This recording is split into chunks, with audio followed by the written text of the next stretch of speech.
கடந்த 27ஆம் தேதி கரூரில் நடந்த அந்த துயர சம்பவம் என்பது மிக கொடுமையானது. யாராலும் நினைத்து கூட பார்க்க முடியாத ஒன்று. அந்த துயர சம்பவத்தில் உயிரிழந்த அனைவருக்கும் எங்களுடைய ஆழ்ந்த இரங்கலை தெரிவித்துக் கொள்கின்றோம். அந்த நிகழ்வில் பங்கேற்று காயமடைந்தவர்கள் விரைவில் குணமடைய வேண்டுகிறோம். நிகழ்ச்சி அந்த துயர சம்பவம் நடந்து அரசு மருத்துவமனை மற்றும் தனியார் மருத்துவமனையில் சேர்க்கப்பட்டு அவர்களுக்கு தேவையான அனைத்து உதவிகளையும் வழங்கிய, குறிப்பாக சம்பவம் நடந்த அன்றே நேரில் கரூருக்கு வருகை தந்து பாதிக்கப்பட்ட மக்களுக்கு ஆறுதலையும் அவர்களுக்கு தேவையான உதவிகளையும் செய்திட்ட மாண்புமிகு தமிழ்நாடு முதலமைச்சர் அவர்களுக்கும் மாண்புமிகு துணை முதலமைச்சர் அவர்களுக்கும் எங்களுடைய கரூர் மாவட்ட மக்களின் சார்பாக மனமார்ந்த நன்றி இந்த நேரத்திலே தெரிவித்துக் கொள்கின்றோம். அதேபோல இந்த துயர சம்பவத்தில் கரூருக்கு வருகை தந்து கரூர் மக்களுக்கு ஆதரவான நிலையில் இருந்த அனைத்து அரசியல் கட்சியினுடைய தலைவர்களுக்கும் மாவட்ட மக்களின் சார்பாக நன்றியை இந்த நேரத்தில் நாங்கள் தெரிவித்துக் கொள்கின்றோம். யாராலும் எந்த சூழ்நிலையிலும் ஏற்றுக்கொள்ள முடியாத மிக மோசமான ஒரு துயர சம்பவம். ஏறத்தாழ என்னுடைய 50 ஆண்டுகால வயதில் 29 ஆண்டு காலம் பொது வாழ்விலே இருக்கின்றேன். 1996ஆம் ஆண்டு தொடங்கிய பொதுவாழ்வு பயணம் இன்று வரை கரூர் மக்களோடு இரண்டர கலந்து அவர்களுக்கு தேவையான அத்துணை திட்டங்களையும் கேட்டு பெற்று செயல்படுத்துவதில் தொடங்கி படிக்கின்ற மாணவ செல்வங்கள் தொடங்கி அனைவருக்குமான ஒரு பொது நபராக மக்களிடத்தில் அன்பையும் மதிப்பையும் பெற்று ஒரு சிறப்பான பணிகளை முன்னெடுக்கக்கூடிய அந்த வேளையில் நம்முடைய கரூர் மாவட்டத்தில் இந்த ஒரு துயர சம்பவம் என்பது இதுவரை நடந்திராத ஒரு துயர சம்பவமாக நடந்திருக்கின்றன. எனவே இனி வரக்கூடிய நாட்களில் இது போன்ற ஒரு துயர சம்பவம் கரூர் மாவட்டத்தில் மட்டுமல்ல, தமிழ்நாட்டில் எங்கும் நடைபெறாத அளவிற்கு அனைவரும் சேர்ந்து இதற்கான முயற்சிகளை நாம் முன்னெடுத்திட வேண்டும். கடந்த 3 நாட்களாக இந்த நிகழ்வில் பாதிக்கப்பட்ட மக்களுக்கான உதவிகளை செய்வதையும் அவருடைய இல்லங்களுக்கு சென்று ஆறுதல் சொல்வதிலும் அவர்களுக்கு தேவையான ஏற்பாடுகளை செய்வதிலும் எங்களுடைய முழு கவனமும் அமைந்திருந்தன. முதலமைச்சருடைய உத்தரவின் அடிப்படையில் தேவையான அனைத்து உதவிகளையும் அவர்களுக்கு முழுமையாக செய்து கொடுக்கப்பட்டு ஏறத்தாழ முதலில் 116 பேர் பாதிக்கப்பட்டிருந்தார்கள். அதன் பிறகு இறப்புகளுடைய எண்ணிக்கை கூடிய நிலையில் 108 பேர் அந்த கூட்ட நெரிசலில் பாதிக்கப்பட்டு மருத்துவமனையில் சேர்க்கப்பட்டு சிகிச்சை முடிந்து வீடு திரும்பி இருக்கின்றார்கள். இப்பொழுது 5 பேர் கரூர் மாவட்ட அரசு மருத்துவக் கல்லூரி மருத்துவமனையிலும் 2 பேர் மதுரை அரசு மருத்துவமனையிலும் சிகிச்சை பெற்று வருகின்றார்கள். விரைவில் அவர்களும் பூரண குணமடைந்து வீடு திரும்ப வேண்டும் என்று வேண்டுகிறேன்.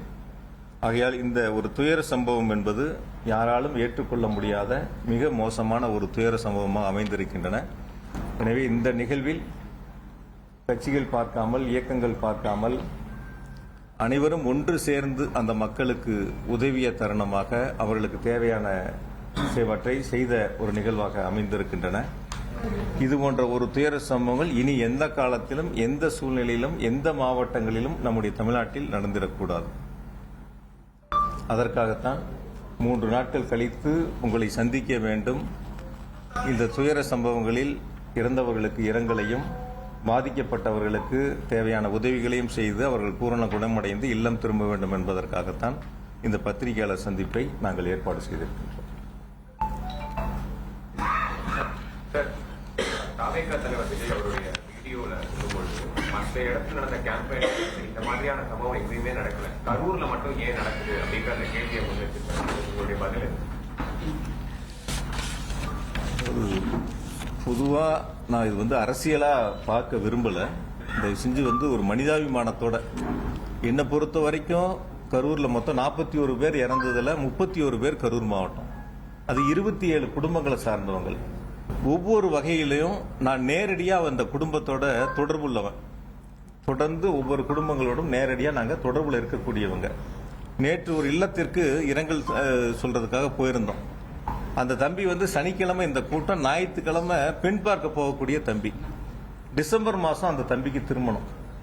அவங்க குடும்பத்தில் ஒரு கோரிக்கை தேவை இருந்தப்ப என்னை சந்திச்சிருக்காங்க. நான் அவங்களுக்கான தேவைகளை ஏற்பாடு பண்ணி கொடுத்துருக்கேன். அந்த தம்பி எங்களுடைய முப்பெரும் விழாவிலேயே அந்த தம்பி பங்கெடுத்திருக்காரு, கலந்துருக்காப்புல. ஆனா நாங்க வேடிக்கை பார்க்க தான் அந்த தம்பி போனாப்ல. அந்த வீட்டில் இருக்கிறவங்க அவருடைய நண்பர்கள் அந்த இடங்கள்ல கருத்துக்களை பரிமாறினாங்க. அதனால இது ஒரு அரசியல் நிகழ்வாக இவங்க பண்ணாங்க, அவங்க பண்ணாங்க, இவங்க மேல குற்றச்சாட்டு, அவங்க மேல குற்றச்சாட்டுங்கிற அது போன்ற கருத்துக்களை நம்ம முன்னெடுக்காம இனி வரக்கூடிய நாட்களில் இது மாதிரி ஒரு துயர சம்பவங்கள் இருக்கக்கூடாது. ஏன்னா ஒவ்வொரு குடும்பத்திலையும் நம்ம நேரடியாக அவங்களோட பங்கெடுத்திருக்கிறோம், அவங்களோட அந்த நட்பு முறையில் நம்ம இருக்கிறோம். அந்த துயர சம்பவங்கள் என்பது யாரால் 1.5 வயசு குழந்தை, 3 வயசு குழந்தை, 5 வயசு குழந்தை, இது மாதிரி இருக்கக்கூடிய ஒரு சூழல்ல ஒரு அரசியலா இது யாரும் பார்த்திட வேண்டாம். அரசியல் களத்துக்கு நம்ம அதுல போயிட வேண்டாம்.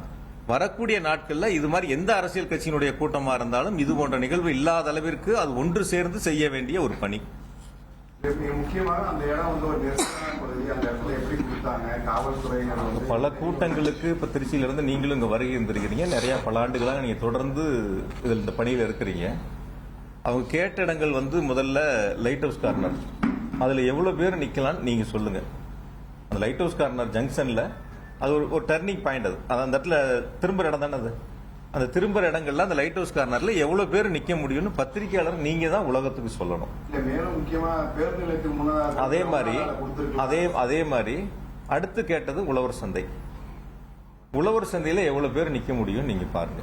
உங்களுக்கே தெரியும், இங்க இருக்கக்கூடிய எல்லா பத்திரிகையாளருக்கும் உழவர் சந்தையில எவ்வளவு பேர் கூட்டம் நிக்க முடியும், லைட் ஹவுஸ் கார்னர்ல எவ்வளவு பேர் நிக்க முடியுங்கிறது உங்களுக்கு நல்லா தெரியும். பார்த்துட்டு அதுக்கப்புறம் வேலுசாமிபுரத்துல எவ்வளவு பேர் நிக்க முடியுங்கிறத பாருங்க. இந்த 3 இடங்கள்ல எது அதிகமான நபர்கள் நிற்க முடியும், எது அதிகமான நபர்கள் கலந்து கொள்ள முடியும், பொதுமக்களுக்கு எந்தவித போக்குவரத்தும் இடையூறு இல்லாம எந்த இடங்கள்ல அந்த கூட்டம் நடந்தா மக்களுக்கு சிரமம் இல்லாம இருக்குங்கிறது நீங்களே ஒரு கணம் சிந்திச்சு பாருங்க. லைட் ஹவுஸ் கார்னர் கொடுத்திருந்தா ஒரு கால் பக்கத்துல அமராவதி ஆறு இருக்கு, இந்த பக்கம் பெட்ரோல் பங்க் இருக்கு, அது ஒரு திரும்புற இடம், நகர விட்டு வெளியே போற இடத்துல திரும்புற இடங்கள். அந்த இடங்கள் அந்த சந்திப்பு இருந்தா ஒட்டு மொத்தமா மாநகரம் முழுக்க ஒரு போக்குவரத்து நெரிசல் ஏற்பட்டிருக்கும். எனக்கு தெரிஞ்ச வரைக்கும் அந்த இடத்துல இருந்திருந்தா ஒரு அதிகபட்சம் ஒரு 7000 பேர் நிக்கலாம், 5000 இருந்து ஒரு 7000 பேர் நிக்கலாம். நீங்க உழவர் சந்தை கொடுத்திருந்தா ஒரு 3000 இருந்து ஒரு 5000 பேர் நிக்கலாம். சேர் போட்டாலே நம்ம அந்த இடத்துல ஒரு 2000 சேர் தான் போடுறோம். அது மாதிரிதான் கூட்டங்கள் ஏற்பாடு பண்றோம். பொதுவா ஒரு அரசியல் கட்சி கூட்டம் நடத்துறங்கிறது நாங்க நடத்தும் போது 1000 பேர் கலந்துகிட்டா அதுக்கான இடத்தை தேர்வு செய்வோம், 5000 பேர் கலந்துகிட்டா 80 அடி ரோட்ல போடணும்னு முடிவெடுப்போம். அப்போ ஒரு அரசியல் கட்சி எவ்வளவு கூட்டங்கள் வருகிறதோ அந்த இடத்தை தேர்வு செய்ய வேண்டியது அரசியல் கட்சியினுடைய கடமை. நாங்க அது வரைக்கும் அப்படிதான் பார்த்திருக்கோம். நாங்க முப்பெரும் விழா நடத்தினோம். இப்ப சமீபத்தில் செப்டம்பர் 17 எங்களுடைய தலைவர் அவர்கள் வருகை சிறப்புரையாற்றினாங்க. அப்ப எவ்வளவு பேர் வருவாங்க? நாங்க ஒரு 2 லட்சம் பேர் 2 லட்சம் பேர் வருவாங்கன்னு எதிர்பார்த்தா 2.5 லட்சம் பேர் வந்தாங்க. அப்ப அந்த நிகழ்வு 2 லட்சம் பேர் வர்றாங்கன்னா அதற்கான வாகன நிறுத்துமிடம், அந்த கூட்டத்திற்கான அமர்ந்து கூட்டத்தை கேட்கக்கூடிய அளவிற்கான பிரச்சார இடங்கள், அந்த மாதிரி இடங்கள் நாங்க தனியார் இடத்தை தேர்வு பண்ணி அந்த இடத்துல அனுமதி கேட்டு வாங்கி அந்த இடங்கள் கூட்டங்கள் நடத்தணும். இப்ப வரக்கூடிய கூட்டங்கள் அந்த அரசியல் கட்சி எவ்வளவு கூட்டங்கள் என்பதை தாங்கள் தான் தீர்மானிக்கணும். அனுமதி கேட்கும்போது நாங்க 1000 பேர் கலந்துக்கிறேன்னு சொல்லுவதும் 2000 பேர் கலந்துக்கிறதும் ஓரளவுக்கு காவல்துறை அதை தீர்மானிக்கிறாங்க, எவ்வளவு பேர் வருவாங்கிறத தீர்மானிக்கிறாங்க. அதுக்கான பாதுகாப்பை காவல்துறை கொடுக்கறாங்க. இப்ப நீங்க நான் முப்பெரும் விழா நடத்தினா நீங்க எல்லாரும் அந்த கூட்டத்துக்கு வந்திருந்தீங்க. அங்க வரக்கூடியவங்களுக்கு குடிநீர் பாட்டில் தொடங்கி பிஸ்கட்ல இருந்து என்ன அவங்களுக்கு தேவையோ, ஒரு கால யாராவது சுகர்ல இருந்தா கூட அவங்களுக்கு தேவையான வசதியில் அங்க ஏற்பாடு செய்யப்பட்டதை நீங்க பாத்தீங்க. நான் அது குறையா சொல்லல, தயவு செஞ்சு யாருமே பத்திரிகைகளை அது குறைகளா எடுத்துக்க வேணாம். நீங்க இதே வேலுசாமிபுரத்துல சம்பவம் நடந்து அடுத்த நாள் பாத்தீங்க. எனக்கு தெரிஞ்சு ஒரு 1000-2000 செருப்புகள் அங்க இருந்திருக்கும். ஒரு எம்டி தண்ணி பாட்டில் ஏதாவது ஒண்ணு அந்த இடத்துல இருந்துச்சா? நீங்க யாரும் பாத்தீங்களா? ஒரு குடிச்சா தண்ணி பாட்டில் எம்டி பாட்டில் கீழே தானே கிடக்கும். செருப்பு எப்படி கீழே கிடந்துச்சோ அதுதானே இருக்கும். வந்திருக்கக்கூடியவங்களுக்கு ஒரு குடிநீர் ஏற்பாடோ அல்லது அவங்களுக்கு தேவையான ஒரு பிஸ்கட்டோ அல்லது அவங்களுக்கு தேவையான வசதிகள் செய்வது அந்தந்த அரசியல் கட்சியினுடைய அவங்க தான் ஏற்பாடு செய்யணும். யார் கூட்டம் நடத்துறாங்களோ அவங்க தான் ஏற்பாடு செய்யணும். இதை நான் குறைகளா சொல்லலை, திரும்பவும் சொல்றேன், அது குறைகளா சொல்லல. அவர்கள் அந்த இடங்களை அது செய்திருக்க வேண்டும். தண்ணி வசதினா ஒரு 11 மணிக்கு கூட்டம் அப்படின்னு சொல்றாங்க, இல்ல 12 மணிக்கு பேசுறதா பொதுச்செயலாளருடைய பேட்டி நீங்களே பத்திரிகையிலையும் தொலைக்காட்சியிலையும் போட்டிருக்கிறீங்க. 12 மணிக்கு நடக்க வேண்டிய கூட்டங்கள் 11 மணிக்கு வருகை இருந்திருக்காங்க. 10 மணில இருந்து வர ஆரம்பிச்சிட்டாங்க. என்னை பொறுத்த வரைக்கும், நான் கேட்ட வரைக்கும், விசாரித்த வரைக்கும் 4 மணிக்கு அந்த இடங்கள்ல ஒரு 5000 பேர் இருந்திருப்பாங்க அப்படின்னு தான் பொதுவான கருத்து. சில பேர் உங்ககிட்ட கூட நானும் பேசினேன், எவ்வளவு பேர் இருந்தாங்கன்னு கேட்கும்போது கூட நீங்க சொன்னீங்க 4000 ஒரு 5000 பேர் இருக்கும். அப்ப அந்த குறித்த நேரத்தில் அந்த கூட்டங்கள் நடந்திருந்தாலோ அல்லது 12 மணிக்கு சொல்லி ஒரு 4 மணிக்கு நடந்திருந்தாலும் இது போன்ற ஒரு அசம்பாவிதங்கள் நடந்திருக்காது அப்படிங்கிறது பொதுமக்களுடைய கருத்தா இருக்கு. அன்னைக்கு சனிக்கிழமை கரூர்ல சம்பள நாள், 5 மணிக்கு டெக்ஸ்ல வேலை முடிச்சு சம்பளம் வாங்கக்கூடியவங்க, வேலைக்கு போறவங்க, ஒரு பில்டிங் வேலைக்கு போறவங்க, கொத்தனார் சித்தாள் வேலைக்கு போறவங்க கூட 5 மணி 6 மணிக்கு முடிச்சுட்டு சம்பளம் வாங்கிட்டு வீடுகளுக்கு செல்லக்கூடியவங்க அந்த இடத்துல பெருந்திரளா வருகின்றிருக்காங்க அப்படிங்கிறது தான் பொதுமக்களுடைய கருத்தா இருக்கு. ஆகவே அந்த ஏற்பாடுகள் என்பது காவல்துறை பாதுகாப்பு கொடுக்கும், அரசு கேட்கக்கூடிய இடங்கள் கொடுக்கும். நான் இன்னும் கூட கொஞ்சம் நீங்க வெளிப்படையா பிராக்டிக்கலா பத்திரிகையாளர்கள் நீங்க இது மக்களுக்கு சொல்ல வேண்டிய கடமை உங்ககிட்ட இருக்கு. இப்ப அரசு கொடுக்க வேண்டிய இடங்கள் எவ்வளவு இருக்கு, எந்தெந்த இடங்கள், அந்த இடங்கள்ல கேட்கும்போது அரசு கொடுக்குது. இன்னும் கூட அது அரசியலா கூட சில நேரங்கள் எடுத்துக்கிறாங்க. இந்த இடங்கள் கேட்டா கொடுக்கல, அந்த இடங்கள் கேட்டா கொடுக்கல அப்படின்னு சொல்ல அரசு அது ஒரு அரசியலா பண்ண ஆரம்பிக்கிறாங்க. அப்ப கேட்கக்கூடிய இடங்கள் நம்மளுடைய தலைவர் பேசக்கூடிய வரக்கூடிய மக்களுக்கு போதுமான இடமானு யார் தீர்மானிக்கணும்? அது அரசியல் கட்சிகள் தான் தீர்மானிக்கணும். இப்ப நாங்க தீர்மானிக்கிறோம் 30 விழாவுக்கு 2 லட்சம் பேர் வந்தாங்கன்னா இந்த இடம் போதுமானதுன்னு தனியார் இடத்துக்கு போறோம். அது மாதிரி அந்த அரசியல் கட்சிகள் தான் இடங்களை தேர்வு செய்கின்ற பொழுது இந்த இடம் சரியா வருமா? அரசாங்கத்தில் இருக்கக்கூடிய காலி இடங்கள்ல ஏற்கனவே அனைத்து கட்சி கூட்டம் போட்டு அந்த கூட்டத்தில் தீர்மானிக்கப்பட்ட 11 இடங்கள்ல அனுமதிக்கப்பட்ட இடங்கள்ல அனுமதி கேட்கும்போது கொடுக்கறாங்க. அதனால இது குறைகளா நான் சொல்லல, குற்றச்சாட்டுகளா சொல்ல. இனி வரக்கூடிய நாட்களையாவது எல்லா அரசியல் இயக்கங்களுமே இது போன்ற தவறுகள் வராத அளவிற்கு சரி செய்து கொள்ள வேண்டும். மாற்றுக் கட்சியினர் கூட்டத்துக்கு வந்துட்டாங்க அப்படின்னு சொல்லிட்டு குற்றச்சாட்டு வைக்கிறது. இந்த செருப்பெல்லாம் எப்படி வீசுவாங்க ஒரு தலைவர் மேல? ஜெனரேட்டரை யார் ஆஃப் பண்ணுவாங்க? ஜெனரேட்டர் ஒரு வீடியோ இருக்கா? முக்கியமா அதுல ஆபாச வார்த்தைகள்லாம் நிறைய ஆடியோ இதெல்லாம் வருது. அப்படி ஒரு மாதிரி ஒரு விஷயங்கள் பத்திரிகையாளருக்கு எல்லா தொலைக்காட்சிகளும் லைவ்ல வச்சிருந்தீங்க. ஆங்கில தொலைக்காட்சிகள், சில தொலைக்காட்சிகள், தமிழ் தொலைக்காட்சிகள் உட்பட எல்லாரும் லைவ்ல இருந்தீங்க. சில சோசியல் மீடியாவும் யூடியூப் சேனல் வரைக்கும் எல்லாரும் லைவ்ல இருந்தீங்க. அப்படி ஒரு சம்பவங்கள் அங்க இருந்திருந்தா உங்க கண்ணுல உங்க லைவ்ல எதுவும் படாம இருந்திருக்குமா? வெளிப்படையா பேசுங்க. அதாவது ஒரு அரசியல் கருத்துக்காக ஒருத்தர் கேட்கக்கூடிய கேள்வி இன்னொரு இடத்துல கேட்கறது, நான் சொல்ற பதிலுக்கு இன்னொரு இடத்துல கேள்வி கேட்கறது இல்லாம இது 41 பேர் இறப்பு சம்பந்தப்பட்ட ஒரு நிகழ்வு. பொதுவா ஒரு 100க்கும் மேற்பட்டோர் பாதிக்கப்பட்ட ஒரு நிகழ்வு, ஒரு துயர சம்பவம். அப்ப நம்ம நாட்டு மக்களுக்கு எந்த இடங்கள்ல தவறு இருக்குங்கிறது சொல்ல வேண்டிய கடமை பத்திரிகைட்டையும் தொலைக்காட்சிகிட்டே இருக்கு. இப்ப நீங்க எல்லாரும் அந்த இடத்துல லைவ் வச்சிருக்கும் போது ஜெனரேட்டர் ரூம்ல போய் யார் ஆஃப் பண்ணிருப்பா? அந்த இடங்கள்ல நடக்கக்கூடிய இடங்கள்ல அப்படி இருக்கக்கூடிய ஒரு 10,000 பேரோ இல்ல 15,000 பேரோ 20,000 பேரோ 25,000 பேரோ இருக்கட்டும், அவ்வளவு பெரிய கூட்டங்களுக்குள்ள போய் நீங்க சொல்ற மாதிரி ஒருத்தரோ 5 பேரோ 10 பேரோ போய் அது மாதிரி ஒரு அசாதாரண சூழ்நிலை உருவாக்க முடியுமா? பிராக்டிகலா யோசிச்சுப்பார். நீங்க ஒரு 30 பேருக்கு 50 பேர் பத்திரிகையாளர் இருக்கீங்க, ஒருத்தரோ 2 பேரோ ஒரு தவறான ஒருத்தர் உள்ள உங்ககிட்ட ஒரு கருத்தை பண்ணாருன்னா நீங்க அதை அனுமதிப்பீங்களா? பொதுவான ஒரு கேள்வி கேட்கணும், எப்படி அனுமதிப்பாங்க? இப்ப அந்த இடத்துல இருக்கக்கூடிய அவருடைய தொண்டர்கள் அந்த இடத்துல இருக்காங்க, அந்த கட்சியை சார்ந்தவங்க அங்க இருக்காங்க. யார் அந்த இடங்கள்ல அது போன்ற ஒரு விஷமத்தனமான பிரச்சனையில ஈடுபடுறாங்களோ அப்ப அவங்க அந்த இடத்துல கேட்பாங்கல்ல, அந்த இடத்துல இருப்பாங்கல்ல. அது நீ முதல்ல பத்திரிகையாளர் நம்ம தான் அதை பார்க்கணும். நம்ம லைவ்ல நீங்க எல்லாரும் போட்டீங்க, ஒவ்வொரு சேனலும் ஒவ்வொரு ஆங்கில வச்சு லைவ் வந்துச்சு. கூட்டம் இருக்கு, ஜெனரேட்டர் ரூம் சுத்தியும் பாதுகாப்பா தகர வச்சு அடைச்சிருக்காங்க. வெளியில கூட்டம் இருக்கு. கூட்ட நெரிசல் ஏற்படுகின்ற பொழுது அதை தாங்க முடியாம அந்த கும்பல் அந்த தடுப்புகளை உடைச்சு உள்ள வர்றாங்க.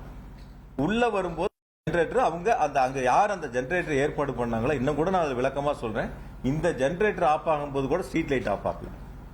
இந்த ஜெனரேட்டர் ஆஃப் ஆகும்போது என்ன ஆகுதுன்னா அவங்க கூடுதலா போட்ட லைட் இருக்கு இல்லையா, அது மட்டும் தான் ஆஃப் ஆயிருக்கு. எந்த இடங்களையும் அப்ப கூட இபி சப்ளை கட் ஆகல, ஸ்ட்ரீட் லைட்டும் ஆஃப் ஆகல. அது நீங்க ரொம்ப தெளிவா பாருங்க. உங்களை மாதிரி இருக்கக்கூடிய தொலைக்காட்சிகள் தான் லைவ் பண்ணிருக்காங்க அந்த நேரங்கள்ல, அதுதான் நாங்க உங்ககிட்டையும் காட்டும். அப்ப அவங்க மக்கள் கூட்ட நெரிசல் அதிகமாகி அந்த இடங்கள்ல தாக்கு பிடிக்க முடியாம இன்னொரு இடங்கள் தேடி போகும்போது அந்த தடுப்பை உடைச்சு உள்ள போய் அதன் மூலியமா அது சப்ளை கட் பண்றாங்க. அதுக்கான நிகழ்வு அது அவங்களுடைய பொறுப்பு. அதுதான் அவங்க பார்த்திருக்காங்க. நீங்க இதுதான் நீங்களும் லைவ் பண்ணிருக்கீங்க. அந்த கட்சியோட தலைவர் மேல செருப்பு வீசினது அதுவும் அவர் சொல்லியிருந்தாரு. இது வரைக்கும் 5 இடங்கள்ல கூட்டம் நடந்திருக்கு. இது போன்ற நிகழ்வுகள் எல்லாம் ஏற்படும். தம்பி அந்த வீடியோ கொஞ்சம், அதாவது நான் பார்த்தவரை, நான் கேள்விப்பட்ட வரைக்கும் உங்களுடைய எல்லா தொலைக்காட்சியிலையும் வந்த செய்திகளை பார்த்து சொன்ன கருத்துக்கள் பொறுத்தவரை பாதிக்கப்பட்டவங்க கீழே இருக்காங்க. பாதிக்கப்பட்ட ஒரு தம்பி தலையில கையை வச்சு கையை நீட்டி தனக்கான உதவிகளை கேட்கிறாரு.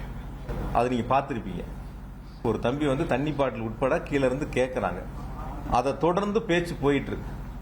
தன்னுடைய கவனத்தை ஈர்ப்பதற்காக அது போன்ற சம்பவங்கள் பேச்சினுடைய துவக்கத்திலேயே இருக்கு. அந்த சம்பவங்கள் நடந்து சில நொடி கொஞ்ச நேரங்கள்ல தான் தண்ணி பாட்டில் அவங்களே எடுத்து கொடுக்குறாங்க. கேட்டப்ப அவங்களுடைய கவனங்கள் போகல. அதன் பிறகு ஒருத்தர் போய் சொல்லி தான் தண்ணி பாட்டில் அதுக்கப்புறம் எடுத்து கொடுக்குறாங்க. அது நீங்க பார்த்திருப்பீங்க. அதுல அந்த கட்சியோட தலைவர் மேல வந்து செருப்பு வீசினது அதுவும் அவர் சொல்லியிருந்தாரு. இது வரைக்கும் 5 இடங்களில் கூட்டம் நடந்திருக்கு. இது போன்ற நிகழ்வுகள்லாம் ஏற்படும். தம்பி அந்த வீடியோ கொஞ்சம். அதாவது நான் பார்த்தவரை, நான் கேள்விப்பட்ட வரைக்கும் உங்களுடைய எல்லா தொலைக்காட்சியிலையும் வந்த செய்திகளை பார்த்து சொன்ன கருத்துக்கள் பொறுத்தவரை பாதிக்கப்பட்டவங்க கீழே இருக்காங்க. பாதிக்கப்பட்ட ஒரு தம்பி தலையில கையை வச்சு கையை நீட்டி தனக்கான உதவிகளை கேட்கிறாரு. அது நீங்க பார்த்திருப்பீங்க. ஒரு தம்பி வந்து தண்ணி பாட்டில் உட்பட கீழே இருந்து கேட்கறாங்க. அதை தொடர்ந்து பேச்சு போயிட்டு இருக்கு. தன்னுடைய கவனத்தை ஈர்ப்பதற்காக அது போன்ற சம்பவங்கள் பேச்சினுடைய துவக்கத்திலேயே இருக்கு. அந்த சம்பவங்கள் நடந்து சில நொடி கொஞ்ச நேரங்கள்ல தான் தண்ணி பாட்டில் அவங்களே எடுத்து கொடுக்குறாங்க. கேட்டப்ப அவங்களுடைய கவனங்கள் போகல. அதன் பிறகு ஒருத்தர் போய் சொல்லி தான் தண்ணி பாட்டில் அதுக்கப்புறம் எடுத்து கொடுக்குறாங்க. அது நீங்க பார்த்திருப்பீங்க. அதுல அந்த நீங்க அது லைவ்லயும் பாத்தீங்க. சில சேனல்கள் அது லைவும் போட்டிருந்தீங்க. அது போடுங்க.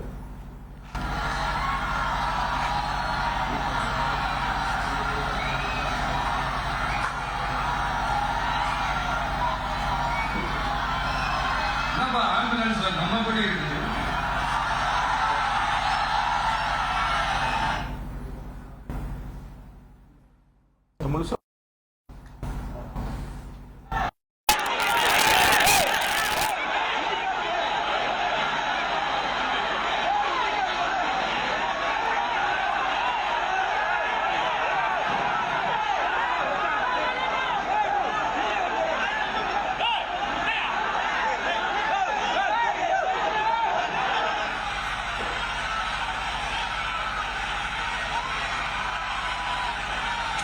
கொஞ்சம் கொஞ்சம் வழி விட்டுருங்க. போயிடுங்க.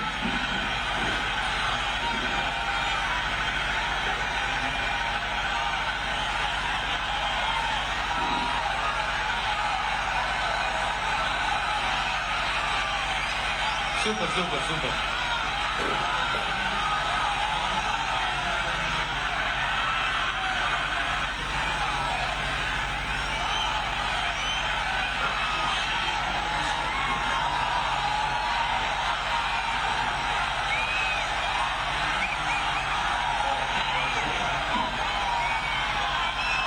என்னப்பா ஆம்புலன்ஸ்ல நம்ம கொடி இருக்குது.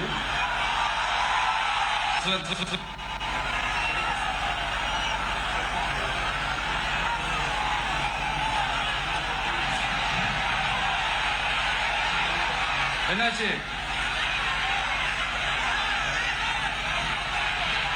தண்ணி கொடுங்கப்பா. தண்ணி பாட்டில் கொடுங்க. தண்ணி பாட்டில் அவங்க நீங்க பார்த்துருக்கீங்க. பார்க்குறீங்கல்ல, கீழே வந்து அவங்களுக்கான உதவிகளை கேட்கறாங்க. கீழ் வந்து உதவிகளை கேட்கறாங்க. அந்த உதவிகள் கேட்கும்போது யாரும் அதை கவனிக்கல. அதன் பிறகுதான் அவங்ககிட்ட வந்து சொல்லி அவங்க தண்ணி பாட்டில் எடுத்து கொடுக்குறாங்க. அது நீங்க போட்ட லைவ் தான். வேற யாரும் நாங்கள் யாரும் புதுசாக போய் எடுக்கலையே. எல்லா தொலைக்காட்சிகளும் சோசியல் மீடியாவில் போட்ட லைவ் தான் நாங்களும் இதில் இருந்து எடுத்திருக்கிறோம்.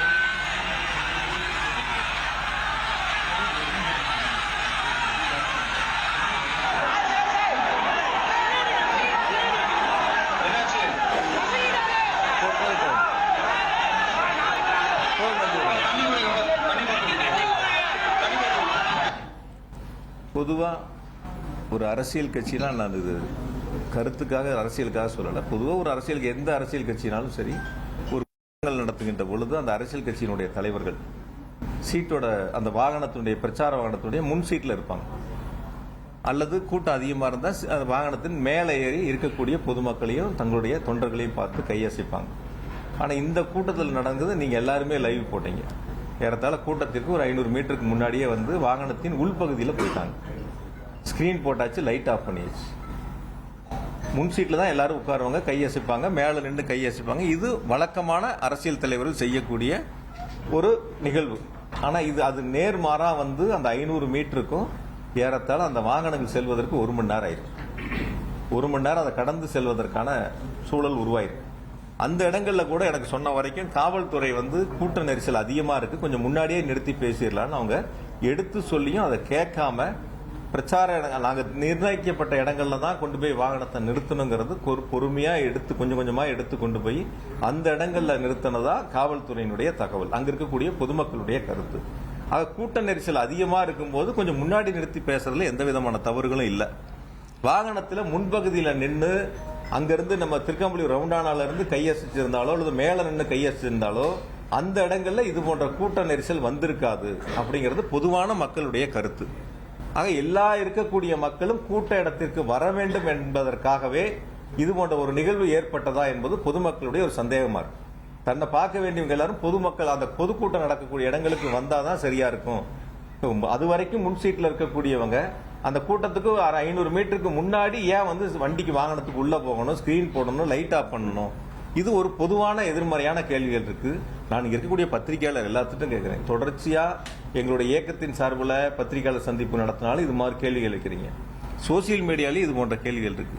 இதுவரைக்கும் யாராவது இந்த கூட்டம் நடத்தின அரசியல் கட்சியினுடைய தலைவர்கள், துணை 2ஆம் மட்ட தலைவர்கள், அடுத்த நிலையில் இருக்கக்கூடியவங்க யாருகிட்டயாவது ஒரு கேள்வி ஒன்னும் முன் வச்சிருக்கணும், இல்ல அவங்களாவது அதுக்கான விளக்கங்கள் சொல்ல முன் வந்திருக்கணும். ரெண்டும் எதுவுமே இல்லை. ரவுண்டானால அவர் மேல பஸ் மேல ஏறி நின்று அவரு பார்த்துட்டு தான் போனாரு அப்படின்னு அந்த வீடியோ கூட ரவுண்டானா வரைக்கும் முன் வரிசையில நின்னவங்க, மேல நின்னவங்க ரவுண்டானாவில் ஒரு இடங்கள்ல மேல ஏறி கையை காட்டிட்டு கீழே போறாங்க. ரவுண்டானா முடிஞ்சதுக்கு அப்புறம் கூட்ட அரங்கத்துக்கு போற வரைக்கும் ஏன் உள்ள போகணுங்கிறது தான் பொதுமக்களுடைய கேள்வி. அப்ப அந்த வழி நெடுக நின்று 500 மீட்டர் தூரத்துக்கு நின்னவங்க முன் சீட்ல இருந்திருந்தாலோ மேல இருந்திருந்தாலோ அங்கேயே பார்த்துட்டு அப்படியே போயிருப்பாங்க, கூட்டத்துக்குள்ள வந்திருக்க மாட்டாங்க. தன்னோட வந்த 3-4,000 பேர் கூட்டமும் சேர்ந்து உள்ள வரும்போது தான் இது போல நெரிசல் ஏற்பட்டது. ஆக சில தினங்களுக்கு முன்பா அதிமுக கூட்டம் நடக்குது, ஒரு 15,000 பேர் வரைக்கும் அங்க கலந்துருப்பாங்க. அந்த கூட்டங்கள்ல எந்தவித பாதிப்புகளும் இல்லாம இருக்கு. அப்ப இந்த கூட்டங்கள்ல மட்டும் எப்படி பாதிப்புகள் வந்தது? வழக்கமா ஒரு கருத்து சொல்லுவாங்க. இப்ப சகோதரர் கூட கேட்டாரு, வழக்கமான ஒரு கருத்து சொல்லுவாங்க, நான் வந்து ரெகுலரா நான் வந்து வண்டி ஓட்டுவேன், கார் ஓட்டுவேன், எல்லா நாளும் நான் வேகமா தான் போவேன், சில நாளா நான் கார் ஓட்டிட்டு இருக்கேன், ஆனால் எல்லா நாளும் வேகமா தான் போவேன், ஒரு நாளும் ஆக்சிடென்ட் ஆகல, இன்னைக்கு மட்டும் எனக்கு எப்படி ஆக்சிடென்ட் ஆச்சுன்னு ஒருத்தர் கேட்கற மாதிரி இருக்கு. எல்லா ஊர்லயும் கூட்டம் நடத்தினா எந்த ஊர்லயும் நடக்கல, இந்த ஊர்ல மட்டும் ஏன் நடக்குங்கிற கேள்வி. நான் எல்லா நாளும் வண்டி ஓட்டுறேன், வேகமா தான் ஓட்டுறேன், ஆனா இந்த நாள் மட்டும் இன்னைக்கு மட்டும் எனக்கு எப்படி என் கார் ஆக்சிடென்ட் ஆச்சுன்னு கேட்கற மாதிரி இருக்கு. எல்லா ஊர்லயும் எவ்வளவு பேர் மயக்கம் அடைஞ்சாங்க, எவ்வளவு பேர் மருத்துவமனையில் அனுமதிக்கப்பட்டாங்க, விக்கிரவாண்டியில நடந்தப்ப இறந்தது, மதுரையில மாநாடு நடந்தப்ப இறந்தது, ஒவ்வொரு ஊர் வரையும் தெளிவா அரசின் சார்பில் விளக்கம் சொன்னாங்க. அது எல்லாரும் உங்களுக்கும் தெரியும். அப்போ ஒவ்வொரு கூட்டம் நடக்கக்கூடிய நிகழ்வுலையும் அது போன்ற சம்பவங்கள் நடந்துகிட்டு இருக்கு.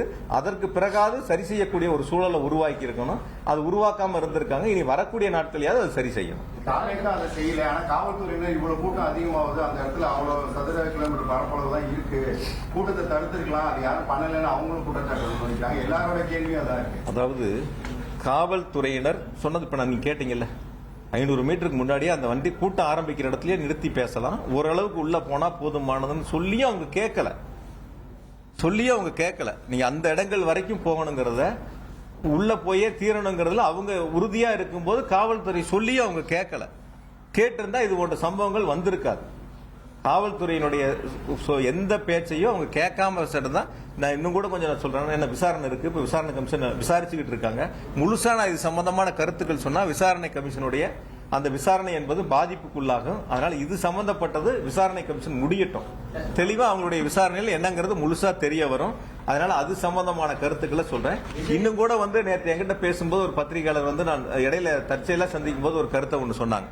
பேசும்போது உங்க பெயரை சொல்லும் போது அல்லது உங்களுடைய பத்தி பாட்டு பாடும்போது வந்து செருப்பு வீச்சு வந்துச்சுன்னாங்க.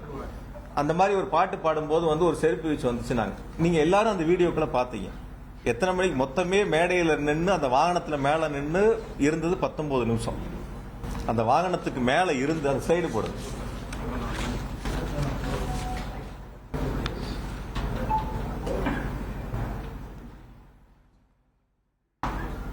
கொஞ்சம் ஜூம் பண்ணி காட்டு முடியுமா?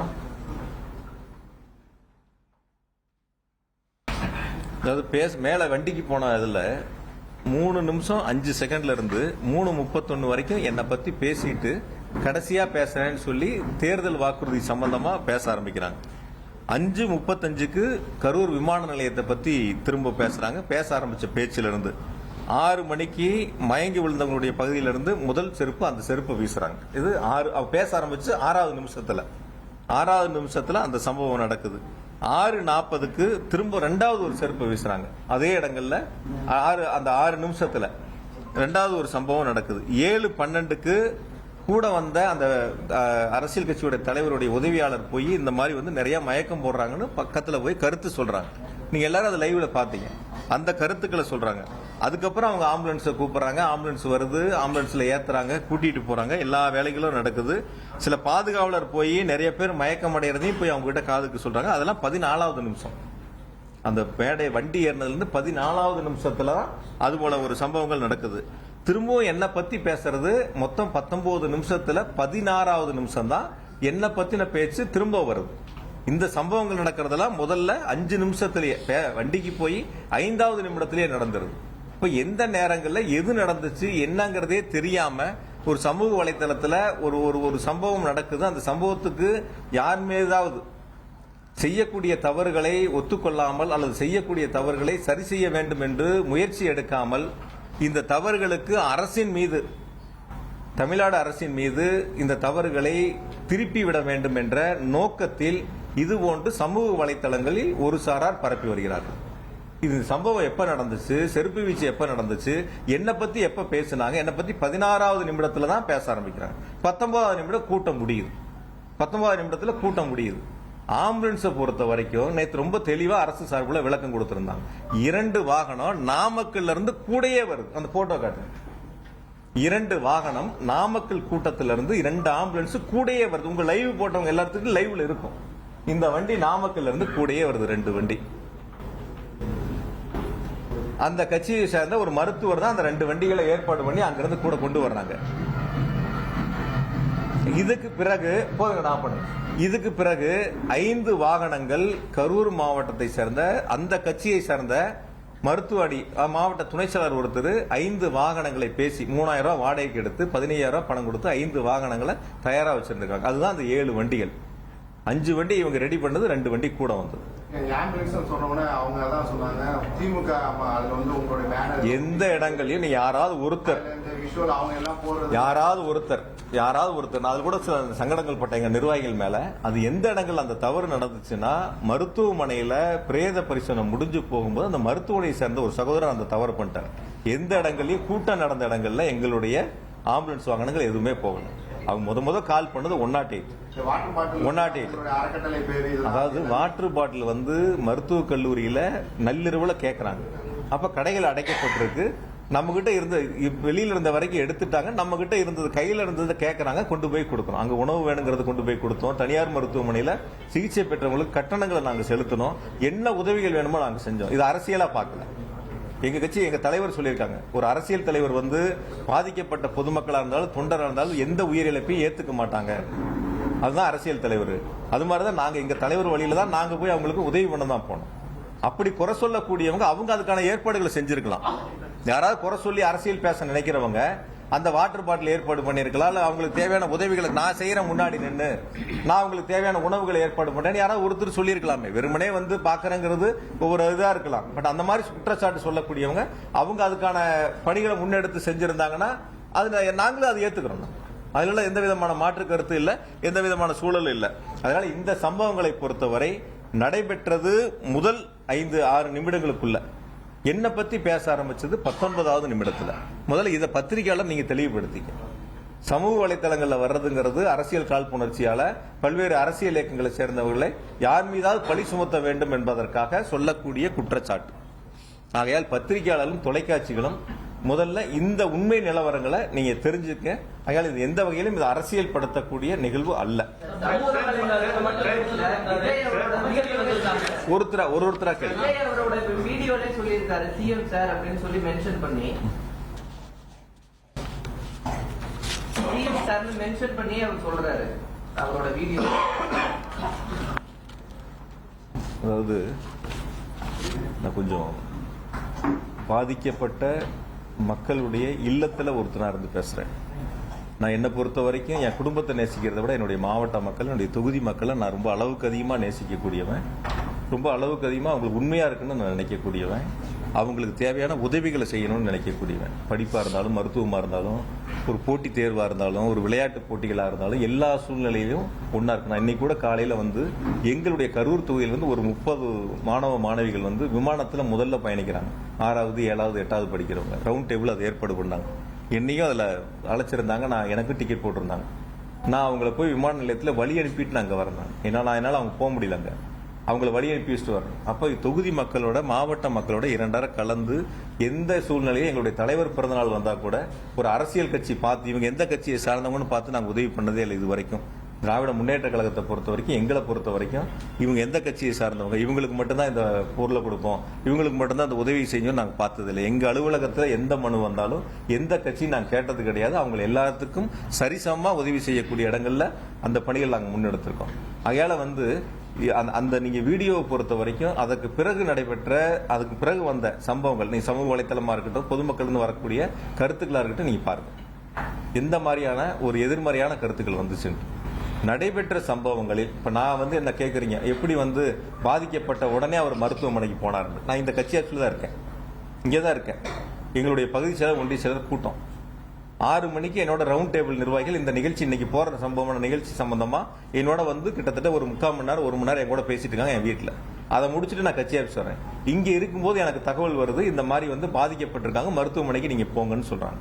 நான் இங்க இருந்து அமராவதி மருத்துவமனை போறதுக்கு எவ்வளவு நேரம் ஆகும்? இங்க இருந்து அந்த அமராவதி மருத்துவமனைக்கு போறதுக்கு எவ்வளவு நேரம் ஆகும் சொல்லுங்க. நான் 7:47 உள்ள நுழையிறேன் அமராவதி மருத்துவமனையில். வேணா வீடியோ ஃபுட்டேஜ் கொடுக்குறேன். 7:47 போறேன். அதே அதிமுக சேர்ந்த மாவட்ட செயலர் 8:10 மருத்துவக் கல்லூரி மருத்துவமனைக்கு போறாங்க. இப்ப நான் போகும்போது மருத்துவமனையில் கூட எல்லா கட்சியை சேர்ந்த சில சகோதரர்கள் அங்க இருந்தாங்க. ஆம்புலன்ஸ் வண்டி வரும்போது அந்த வரக்கூடிய பாதிக்கப்பட்டவங்களை இறக்கி உள்ள கொண்டு போய் மருத்துவமனையில் சேர்த்து உதவி செய்யக்கூடிய சம்பவங்கள் எல்லாரும் ஈடுபட்டு இருந்தாங்க. அதனால பாதிக்கப்பட்டு தகவல் தெரிஞ்சவொடனே இப்ப என்ன டிக்கெட் போட்டு சென்னைக்கு போக சொல்றீங்களா? மக்கள் பாதிக்கப்பட்டு ஒரு பக்கம் மருத்துவமனையில் அனுமதிக்கப்பட்ட சூழல்ல நான் அந்த சம்பவ இடத்துக்கு போகாம நான் டிக்கெட் போட்டு சென்னைக்கு போயிடவா? யாருக்கும் பதில் சொல்லாம, யாருக்கும் உதவி செய்யாம, அப்படிப்பட்ட ஒரு சூழலை சில பேர் எதிர்பார்க்கறாங்கன்னு நான் நினைக்கிறேன். நான் இன்னைக்கு இல்ல, இனி எப்ப இருந்தாலும் நான் இருக்கிற வரைக்கும் எங்க மாவட்ட மக்களுக்கு, என்னுடைய தொகுதி மக்களுக்கு எந்த பாதிப்புனாலும் நாங்க முன்னாடி நிற்போம். நான் மட்டும் இல்லை, எங்க நிர்வாகிகள் எல்லாரும் முன்னாடி நிற்பாங்க. அதான் எங்களுக்கு எங்க தலைவர் கற்றுக் கொடுத்த பாடம். அதனால அதுல வந்து நீங்க பிரதர் சொன்ன மாதிரி வந்து அவருடைய கருத்தை நேற்று ரொம்ப நாள் 3 நாள் கழிச்சு ஒரு வீடியோ பதிவிட்டு இருக்காரு. அதெல்லாம் விசாரணை முடியட்டும். நான் சொல்லதை பொறுத்த வரைக்கும் எங்கள் இயக்கமே அல்லது வேறு எந்த இயக்கமா இருந்தாலும் ஒரு தவறு நடந்து விட்டால் அந்த தவறுக்கு பொறுப்பெடுத்துக் கொள்ள வேண்டும். அது சராசரி ஒரு அரசியல் கட்சி, ஒரு அரசியல் தலைவர் செய்யக்கூடிய கடமை, பொறுப்பு. நடந்த தவறுகளை ஒருவர் மீது திசை திருப்பி, ஒரு அரசின் மீது திசை திருப்பி மடைமாற்றம் செய்வதற்கு முயற்சி எடுத்தால் ஒருபோதும் மக்கள் ஏற்றுக்கொள்ள மாட்டார்கள். அதுல ரொம்ப தெளிவா இருக்கு. நேற்று பேசும்போது ஒரு கேட்டார், ரொம்ப கட்டுக்கடங்காத கூட்டமான்னு கேட்டார். நான் சொன்னேன், கட்டுக்கடங்காத கூட்டம் இல்ல, கட்டுப்பாடற்ற கூட்டம். கட்டுக்கடங்காத கூட்டம்லாம் இல்ல. 15,000 பேர் அதிமுக வந்தாங்க, இதுல 25,000 பேர் வைங்க, 10,000 பேர் அந்த இடத்துல கூடுதலா நிக்க முடியாதா? நிக்கிறதுக்கான இட வசதி இல்லையா? ஒரு கட்டுப்பாடான கூட்டத்துக்கும் கட்டுப்பாடற்ற கூட்டத்துக்கும் வித்தியாசம். எந்த கட்சியினாலும் ஒரு கட்டுப்பாடு இருக்கும். ஒரு தலைவர் வர்றாங்கன்னா, எங்க தலைவர் வர்றாங்கன்னா, அந்த வாகனத்துக்கு முன்னாடி எங்களுடைய 2ஆம் மட்ட தலைவர்கள் அல்லது அந்த மாவட்ட செயலர் வாகனத்துக்கு முன்னால் சென்று தொண்டர்களை ஒழுங்குபடுத்தி, பொதுமக்களை ஒழுங்குபடுத்தி நிற்க வைத்து, தலைவரை பார்க்க வைத்து அந்த பொதுக்கூட்டங்களில் பங்கு பெற செய்வார்கள். அது மாதிரி ஒரு சூழல் இதில் இருந்துச்சா? யாராவது பார்த்தீங்களா? யார் சொல்லியாவது யாராவது கேட்டாங்களா? காவல்துறை சொல்லியாவது யாராவது கேட்டாங்களா? அந்த வாகனத்துக்கு முன்னாடி 2ஆம் மட்ட தலைவர்கள் யாராவது ஒழுங்கா வழிநடத்தி எடுத்துட்டு போனாங்களா? அதாவது 2 வகைகளா நீங்க பிரிக்கணும். ஒண்ணு, அரசு செய்ய வேண்டியது, ஒரு அரசியல் கட்சி நடத்தக்கூடிய மாநாடாக இருக்கட்டும், பொதுக்கூட்டமாக இருக்கட்டும், ஒரு கண்டன ஆர்ப்பாட்டங்களாக இருக்கட்டும், அரசு செய்ய வேண்டியது ஒரு வகை, அந்தந்த அரசியல் இயக்கங்கள் செய்ய வேண்டியது ஒரு வகை. அரசு செய்ய வேண்டிய கடமை சரியான நேரத்தில் சரியான முறையில் செய்திருக்கிறார்கள். அரசியல் இயக்கங்கள் செய்ய வேண்டிய கடமைகள் அந்த கூட்டத்தில் முழுவதுமாக செய்ய தவறியதால் ஒரு சிலது செஞ்சிருக்கலாம். என்கிட்ட கூட இன்னும் கொஞ்சம் கேட்டாங்க, அந்த கூட்டம் இருந்த அளவுக்கு ஒலிபெருக்கி இல்லைன்னா, குறைவான ஒலிபெருக்கி தான் இருந்தது, பின்னாடி இருந்தவங்க பேசுறது கேட்கல, உள்ள வந்தாங்கன்னு சொல்லி. அந்த அரசியல் கூட்டங்கள்ல பேசுனது எவ்வளவு நேரம்? 19 நிமிஷம் வண்டியில இருந்தது. பேசுனது என்ன பொறுத்த வரைக்கும் அதிகபட்சம் ஒரு 10 நிமிஷம் இருக்கலாம். அதில் சொல்லப்பட்ட கருத்து தேர்தல் வாக்குறுதி சம்பந்தமான ஒரு 4-5 கருத்து, என்ன பற்றி ஒரு 2 கருத்துக்கள், அவ்வளவுதான். அதிகபட்சம் ஒரு 10 நிமிஷம் இருக்கும். எவ்வளவு நேரம் இருக்கும்? ஒரு 10 இருந்து 12 நிமிஷம் இருக்கும். இதுதான் அந்த கூட்டங்களில் நடைபெற்ற பேச்சுக்கள். ஒரு அரசு செய்ய வேண்டிய கடமைகளை அரசு சரியாக செய்திருக்கிறது. நான் அப்படிதான் நினைக்கிறேன். எங்கிட்ட சொல்ல பகிர்ந்த மக்களும் அப்படிதான் சொன்னாங்க. அரசியல் இயக்கங்கள் செய்ய வேண்டிய கடமைகளை சரியாக செய்ய வேண்டும். அது என்ன பொறுத்த வரைக்கும் அந்த கூட்டங்கள்ல சரியா நடந்தது என்பதை நீங்க தான் தீர்மானிக்கணும். நீங்க அந்த களத்துல இருந்தீங்க, அங்கிருந்து நேரடியா பார்த்தீங்க. அப்ப அந்த அரசியல் இயக்கம் சரியான கருத்துக்களை, சரியான பணிகளை அந்த இடங்கள் முழுவதுமாக செய்தார்களா நீங்க தான் பார்க்கணும். நேற்று பாஜக தலைமையில ஒரு டெலிகேஷன் கமிட்டி அவங்க வந்திருந்தாங்க. அவங்க என்ன சொல்லிட்டாங்க, ஒரு சிட்டிங் சுப்ரீம் கோர்ட் ஜட்ஜ் இதை விசாரிக்கணும் அப்படின்ற அந்த கருத்தை அவங்க முன்வச்சிருக்காங்க. இந்த மாதிரி நேரோ ரோட்ஸ்ல பெர்மிஷன் கொடுத்ததே தப்பு அப்படின்ற அந்த கருத்தையும் சொல்லியிருக்காங்க. நீங்க எப்படி பாருங்க சார்? நான் அரசியலுக்காக சொல்ல சார் உங்களுக்கு. அதே அந்த உண்மை கண்டறியும் குழுவா, இந்த உண்மை கண்டறியும் குழு மணிப்பூருக்கு சென்றிருந்தா ஒரு ஏற்புடையதா இருந்திருக்கும். கும்பமேளாவுக்கு சென்றிருந்தா ஒரு ஏற்புடையதா இருந்திருக்கும். குஜராத்தில் பாலம் இடைஞ்சப்ப அந்த உண்மை கண்டறியும் குழு போயிருந்தா ஒரு ஏற்புடையதா இருக்கும். ஆக எங்கெல்லாம் பாதிப்புகள் இருந்ததோ அங்கெல்லாம் போகாத உண்மை கண்டறியும் குழு கரூருக்கு மட்டும் உண்மையை கண்டறிவதற்கு முயற்சி செஞ்சிருக்காங்க. உள்ளபடியே விசாரணை ஆணையம் முழுவதுமாக விசாரிக்கிறாங்க. யாரெல்லாம் சமூக வலைத்தளங்கள்ல பதிவிட்டு எதிர்மறையான கருத்துக்களை முன் வச்சாங்களோ அவங்களையும் அழைத்து விசாரிக்க வேண்டும் என்பதை எங்களுடைய ஒரு கருத்தா இருக்கு. யாரெல்லாம் இதுல சொன்னாங்களோ அந்த கருத்துக்களை அவங்க உண்மை கண்டறியும் குழு கிட்ட நான் கூட ஒரு வீடியோ பார்த்தேன். ஒருத்தர்கிட்ட பேச முயற்சி எடுக்கிறாரு, ஒரு பெரியவர் சொல்றாரு ஒரு கருத்தை, என்ன நடந்துச்சு, யார் மேல தவறு, மாவட்ட நிர்வாக தவறான அவர் தெளிவா சொல்றாரு. மாவட்ட நிர்வாகம் அவர் டிரான்ஸ்லேட் பண்ணவர் கூட வேற ஒரு கருத்தை திணிக்க முயற்சிக்கிறாரு. பட் ஆனா அவர் அந்த கூட்டம் நடத்தின கட்சியை தான் சொல்றாரு. கூட்டம் நடத்தின கட்சி தான் சரியா ஏற்பாடு பண்ணலன்னு அவர் அந்த கருத்தை சொல்றாரு. ஆக எடுத்திருக்கக்கூடிய அந்த அவங்க உண்மை கண்டறிக்குள்ள அவங்க எடுக்கட்டும். கருத்துக்களை யாருனாலும் சொல்லி விசாரணை ஆணையத்தின் முன்பு அவங்களுடைய கருத்துக்களை சொல்லலாம். யார் சைடு தவறு இருக்கு, என்ன தவறுகள் இருக்குங்கிறத அந்த விசாரணை ஆணையத்தின் முன்னாடி போய் அவங்க கருத்துக்கள் சொல்லட்டும். ஆணையம் இறுதியா முடிவெடுக்கும். இல்ல அரசியல் நான் சொல்லல, அரசியல் ரீதியான சொல்லல. அவங்களுடைய கருத்துக்களை அவங்க கேட்கறாங்க. கேட்ட 2-3 பேர்த்துக்கிட்ட எனக்கு பார்த்த ஒரு கருத்து, அவர் அந்த அரசியல் கட்சி சரியா செய்யலன்னு சொல்றாங்க. இன்னொருத்தர் வேறு விதமான கருத்துக்களை சொல்லி இருக்கலாம். அந்த கருத்துக்களை விசாரணை ஆணையத்தில் சொல்லும் போது அதற்கான ஆவணங்கள் அவங்க கேட்கும்போது கொடுக்குறாங்கன்னு வச்சுக்கங்களேன். சரியா தவறான விசாரணை ஆணையம் தான் முடிவு எடுக்கும். அதனால விசாரணை ஆணையத்தினுடைய இதுல நாங்க எதுவும் தலையிட முடியாது இல்ல. இப்ப நான் சொல்ற கருத்து அது சரியா இருக்காது இல்ல. அதனால அவங்க விசாரிக்கப்பட்ட உண்மையை கண்டறியும் குழு எங்கெல்லாம் போக வேண்டியதெல்லாம் போகாம விட்டாங்க. இங்க வந்திருக்காங்க, பரவாயில்ல, வரட்டும், சந்தோஷம், வரவேற்போம். அவங்களும் உண்மையை கண்டறிஞ்சு ஆணையத்திட்ட சொல்லட்டும், விசாரிக்கட்டும்.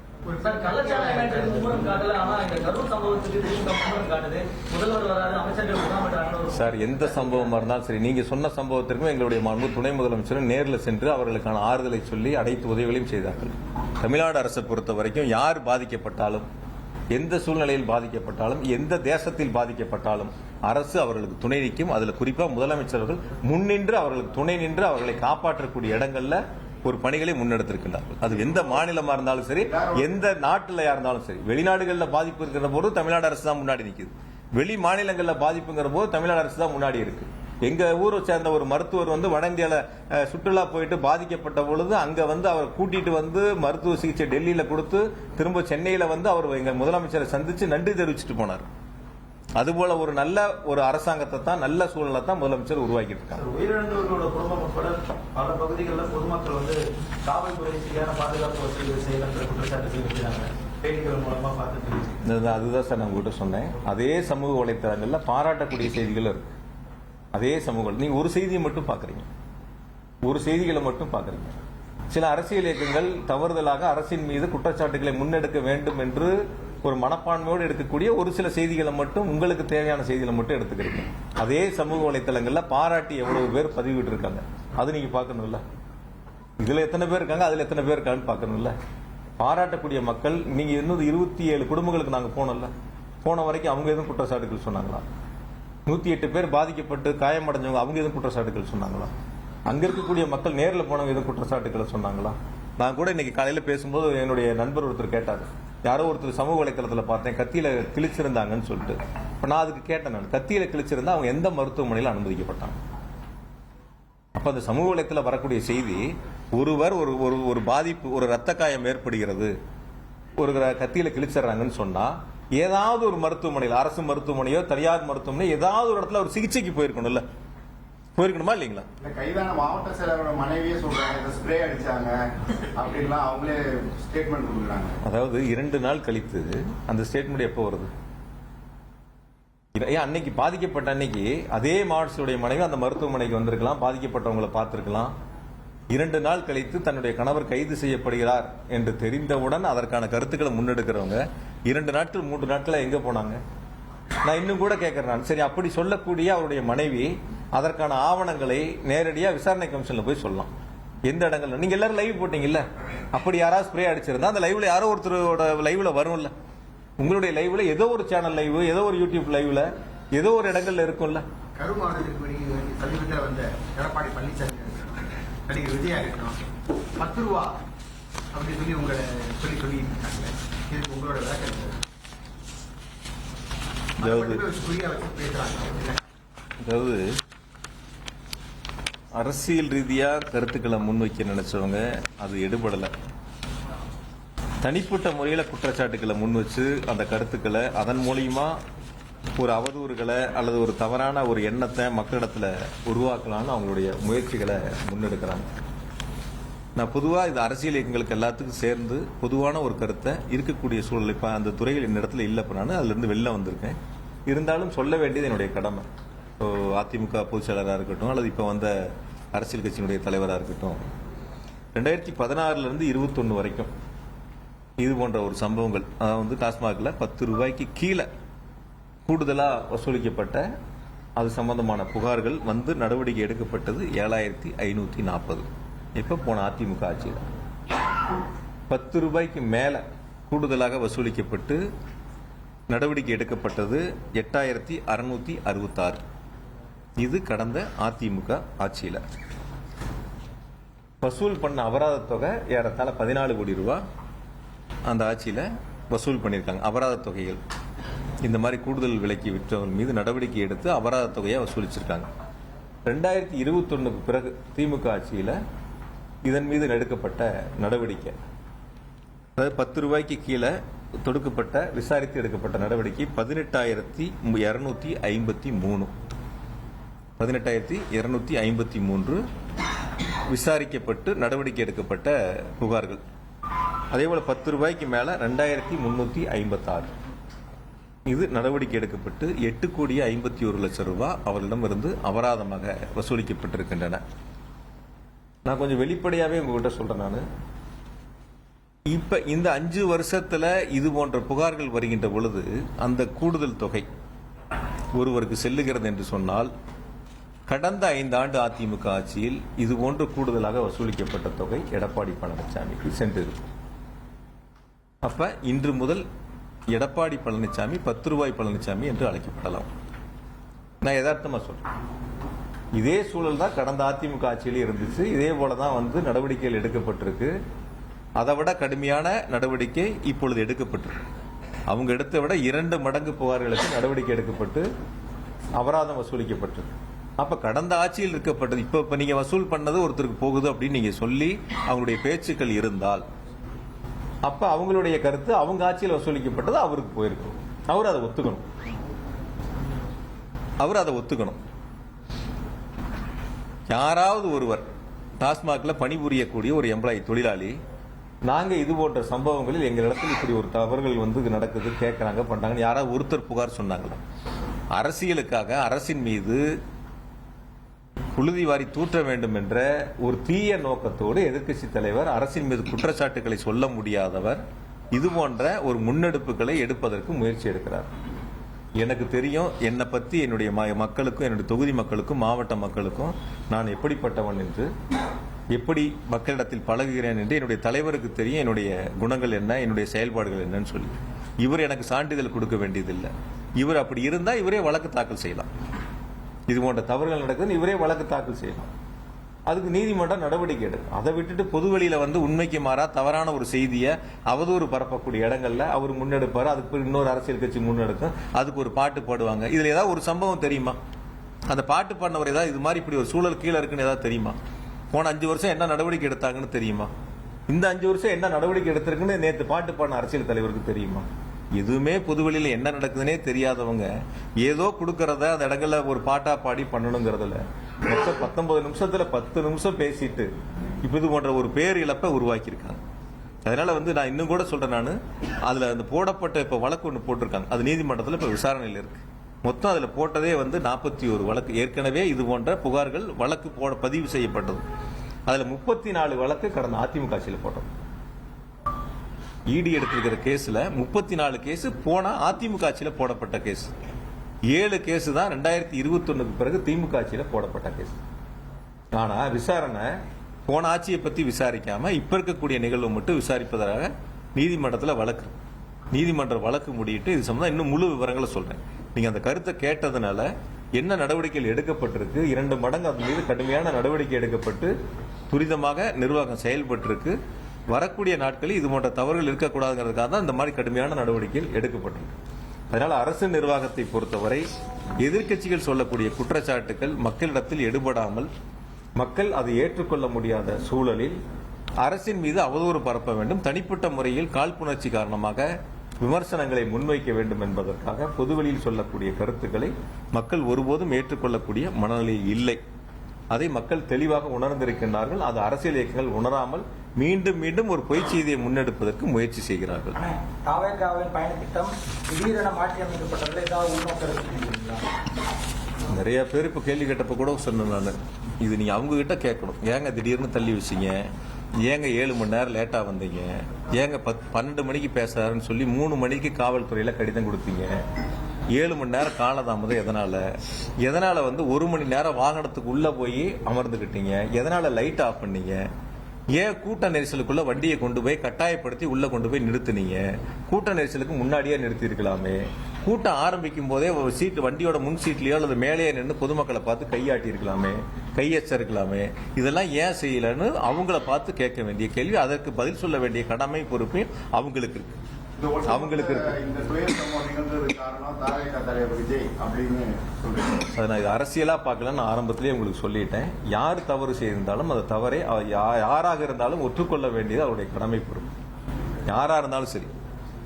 நான் தான் உங்ககிட்ட தெளிவா சொன்னேன், 2 வகையா பிரிக்கணும். ஒன்னு அரசு செய்ய வேண்டியது, ஒன்னு அரசியல் கட்சிகள் செய்ய வேண்டியது. பொதுக்கூட்டங்கள் ஆர்ப்பாட்டங்கள்ல அரசு செய்ய வேண்டியதை சரியாக செய்திருக்கிறது.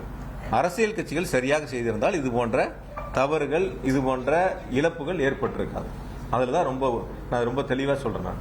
அதனால இந்த சம்பவங்களை பொறுத்தவரை நான் உங்கள் இன்று அழைத்ததே பாதிக்கப்பட்டவர்களுக்கு, இறந்தவர்களுக்கு இரங்கலையும் பாதிக்கப்பட்டவர்களுக்கான ஆறுதலையும் சொல்லி இந்த நிகழ்வில், அதாவது இந்த உடனடி நடவடிக்கை எடுத்த முதலமைச்சர்களுக்கும் துணை முதலமைச்சர்களுக்கும் நன்றி தெரிவிப்பதற்காகத்தான் பத்திரிகையாளர் சந்திப்பு இன்று ஏற்பாடு செய்யப்பட்டன. இருந்தாலும் கூட அரசியல் சார்ந்து நீங்கள் எடுத்த கேள்விகளுக்கு நான் பதில் சொல்லாம தவிர்த்துட்டு போனா வேற ஏதோ காரணங்கள் இருப்பதை போல சில செய்திகள் தவறுதலாக மீண்டும் மீண்டும் ஒரு தவறான செய்திகள் முன்னெடுக்கப்படும். ஆகையால இப்ப சமூக வலைதளங்களில் வரக்கூடிய பதிவுகள் நீங்க கேள்வியா கேட்பது கூட, அந்த சமூக வலைதளங்கள் பதிவிடக்கூடியவர்கள் விசாரணை ஆணையத்தின் முன்பு அவருடைய ஆதாரங்களை கொடுத்து இது போன்ற தவறுகள் இருக்கிறது என்று சொன்னால் விசாரணை ஆணையம் தெளிவாக விசாரித்து நடவடிக்கை எடுப்பதற்கு ஏதுவாக இருக்கு. அதுக்கு நம்மளும் அவங்களுக்கு சப்போர்ட்டா இருக்கலாம். என்னெல்லாம் இருக்கு, என்னெல்லாம் பாதிப்புங்கிறது நம்மளும் அவங்களுக்கு துணையா இருந்து அது போன்ற நிகழ்வு இனி வருங்காலத்தில் வராத அளவுக்கு நாம் பார்த்துக் கொள்ளலாம். ஏன்னா இந்த நிகழ்வு என்பது கரூரில் மட்டும் நடைபெற்ற ஒரு நிகழ்வு அல்ல. தொடர்ந்து நடைபெற்ற நிகழ்வு நாமக்கல்லா இருக்கட்டும், திருச்சியா இருக்கட்டும், அரியலூரா இருக்கட்டும், நாகப்பட்டினம், திருவாரூரா இருக்கட்டும், எல்லா இடங்களிலும் இது போல பாதிக்கப்பட்டு மருத்துவமனையில் அனுமதிக்கப்பட்டிருக்காங்க. அதுதான் நேற்று ஏடிஜிபி சார் ரொம்ப தெளிவா சொன்னாரு. நாமக்கல்ல 45 பேர் பாதிக்கப்பட்டு மருத்துவமனையில் சேர்க்கப்பட்டது. நாமக்கல்ல 45. இப்படி திருவாரூர் தொடங்கி மதுரையிலிருந்து உயிரிழப்புகள் வரைக்கும் தொடர்ந்து நடந்திருக்கு. அப்ப இது போன்ற ஒரு பாதிப்புகள் ஏற்படுறது எல்லா ஊர்லயும் நடந்திருக்கு. எந்த ஊர்லயும் நடக்கல, நான் தான் ஆரம்பத்திலேயே சொன்னேன். எல்லா ஊர்லயும் நடக்குதுங்கிறப்ப காவல்துறை கொடுக்குறாங்க. சார் நீங்க இல்ல சார், நீங்க தான் சார் செய்திகள் போடுறீங்க, நீங்க தானே செய்தி பிரேக்கிங் நியூஸே போடுறீங்க. நான் இன்னும் கூட உங்ககிட்ட கொஞ்சம் வெளிப்படையா சொல்லட்டுமா? ஒரு அரசியல் கட்சி குழந்தைகள் அழைச்சிட்டு வர வேண்டாம்னு ஒரு செய்தி போடுறாங்க, ஒரு அறிக்கை கொடுக்குறாங்கன்னு வச்சுக்கோங்க. ஆனா அந்த தொலைக்காட்சியில் நீங்க என்ன பண்றீங்க? குழந்தைகளை தூக்கி தோல்ல வச்சிருக்கிறது, குழந்தைகள் மேல மப்ளர் கட்டி இருக்கிறது, இதெல்லாம் ரொம்ப பெருசா மிகைப்படுத்தி நான் இன்னும் கூட உங்ககிட்ட வெளிப்படையா கேட்பேன். ஒரு அரசியல் கட்சி தலைவர் வீட்டில் கிளம்புறதுல இருந்து கூட்ட மேடைக்கு வர்ற வரைக்கும் பொதுவா நீங்க லைவ் பண்ணீங்க, அது உங்களுடைய பொறுப்பு. நீங்க போட்டுக்கிறீங்க, வேண்டாம்னு சொல்லலாம். அது குறிப்பிட்ட நேரத்துக்கு அவங்க வந்தாங்களா, எத்தனை மணிக்கு அனுமதி கேட்டாங்க, எத்தனை மணிக்கு வந்தாங்க, என்னங்கிறது அந்த செய்திகளே அந்த நேரங்களில் யாருமே போடல. பொதுவா 1-2 தவிர அந்த செய்திகளை தான் முன்னெடுக்க பாத்தீங்களே தவிர, அந்த குழந்தைகள் இருக்கிறத பெருசா காட்டுறதுக்கு தான் முன்னெடுக்க பாத்தீங்களே தவிர, இன்ச்சு பை இன்ச்சா நகர்ந்து வாங்கணும்னு சொல்லி போட்டீங்க. நடந்துல உருண்டுகிட்டு போனா கூட இன்ச்சை விட வேகமா போலாம். ஆனா அந்த வண்டிக்கு முன்னாடி எவ்வளவு நடந்து போனாங்கன்னு பாத்துருப்பீங்க. நீங்க ஒரு தேர் திருவிழால கூட இன்னும் கொஞ்சம் வேகமா போவாங்க. அந்த வண்டிக்கு முன்னாடி நடந்து போனவங்க எப்படி போனா நீங்க லைவ்ல எல்லாரும் பாத்தீங்க. இன்ச்சு பை இன்ச்சா போகுது. 100 பேர் நின்ற இடங்கள்ல பல்லாயிரக்கணக்கான வரவேற்புக்கு நின்னான்னு போட்டிருந்தாங்க சில தொலைக்காட்சி. அதுக்கப்புறம் நான் பார்த்தேன். நான் அதெல்லாம் நம்ம இல்ல எச்சு போனதா சொல்றதுனால ரமதானால இருந்து போனப்ப போலீஸ் அதனாலதான் எல்லாம் ஃபுல் டிராபிக் ஜாம் ஆயிடுச்சு. பெங்களூர் ரோடு எல்லா ரோடுமே. அதனால நீங்க உள்ள இருங்க அப்படின்னு சொல்லி எந்த இடங்கள்லயும் காவல்துறை அது போன்று அறிவுறுத்தப்படவில்லை. இது மாதிரி எந்த இடங்கள்லயும் காவல்துறை நீங்க உள்ள இருங்கன்னு யாரும் சொல்லல. காவல்துறை சொன்னது ஒன்னே ஒண்ணு, அந்த கூட்ட நெரிசலா இருக்கு, உள்ள போக வேண்டாம், வாகனங்களை உள்ள எடுத்துக்கிட்டு போனா இன்னும் நெரிசல் அதிகமாகும், அதனால முன்னாடியே நிறுத்தி பேசலாம் தான் அவங்க சொன்னாங்க. காவல்துறை வந்து நீங்க உள்ள போங்கன்னு எந்த இடங்கள்லயும் யாரும் சொல்லவில்லை. அப்படி ஒரு தகவல் இதுவரைக்கும் இல்லை. இருந்திருந்தா நிச்சயமா அப்படி ஒரு கேள்வி முன்வைக்கப்பட்டிருக்கும். அதனால நீங்க தொலைக்காட்சிகளா இருந்தாலும், லைவ் பண்றவங்களா இருந்தாலும், சோசியல் மீடியாவா இருந்தாலும் இருக்கக்கூடிய சூழலை யதார்த்தமாக சொல்ல வேண்டியது நம்முடைய கடமை பொறுப்பு. இப்ப தம்பி கூட கேட்டாப்ல இந்த மாதிரி வருதுன்னு சொல்லி, பாசிட்டிவ் 100 இருக்கு, நெகட்டிவ் 10 இருக்கு. அந்த நெகட்டிவ் அரசின் மீது காழ்ப்புணர்ச்சிகரமாக சொல்லக்கூடிய கருத்துக்களா கூட இருக்கலாம், அல்லது 1-2 அது சரியா கூட இருக்கலாம். சரியா இருக்கக்கூடிய கருத்துக்களா இருந்தா நீ விசாரணை ஆணையத்தில் முன் வச்சு இது போன்ற இருக்குது, வரக்கூடிய காலங்களில் அது எல்லாரும் சேர்ந்து சரி செய்வதற்கான முயற்சிகள் எடுக்கணும். ஆனால் என்னை பொறுத்தவரை நான் சொல்வது, மீண்டும் ஒரு முறை உங்களிடத்தில் இறுதியாக சொல்வது, ஒரு அரசு என்பது பாதுகாப்பு கொடுக்கும், கேட்கக்கூடிய இடங்களுக்கு அனுமதி பரிசீலித்து கொடுக்கும். அந்த கேட்கக்கூடிய இடங்களுக்கு பரிசீலித்து அனுமதி மறுக்கப்பட்டால் அரசியல் காழ்ப்புணர்ச்சியால் மறுக்கப்படுகிறது என்ற ஒரு செய்தியை அரசியல் தலைவர்கள் முன்னெடுப்பதும், அதை தொலைக்காட்சிகளும் பத்திரிகைகளும் பெரிதாக செய்திகளை வெளியிடுவதும், ஏதோ ஒரு சில கட்சிகளுக்கு மட்டும் அரசு அனுமதி கொடுப்பதை போல ஒரு தோற்றத்தை உருவாக்க முயற்சி செய்வதும், ஆகையால அது போன்ற ஒரு சூழலில் நீ வரக்கூடிய நாட்களில் மறுக்கப்பட்ட காரணங்கள் என்ன, எதனால் மறுக்கப்பட்டது, கொடுக்கக்கூடிய அனுமதிகள் என்னென்ன நிபந்தனைகள் விதிக்கப்பட்டிருக்கின்றன, இந்த நிபந்தனைகள் என்னென்ன அவர்கள் கடைபிடித்திருக்கின்றார்கள், என்னென்ன கடைபிடிக்கவில்லை, நிபந்தனைகளை மீறி செயல்பட்டிருக்கிறார்கள், இது எல்லாம் சீர்தூக்கி பார்த்து, இது பொதுமக்கள் சார்ந்தது, உயிர் சார்ந்தது. எந்த வீட்டில் பாதிப்பு என்றாலும் அனைவருக்குமான அது ஒரு பாதிப்பு தான், எல்லாருக்குமான ஒரு பாதிப்பு தான். அது எந்த ஊர்ல நடந்திருந்தாலும் சரி, கரூர்ல மட்டும் இல்லை, எந்த ஊர்ல நடந்திருந்தாலும் சரி.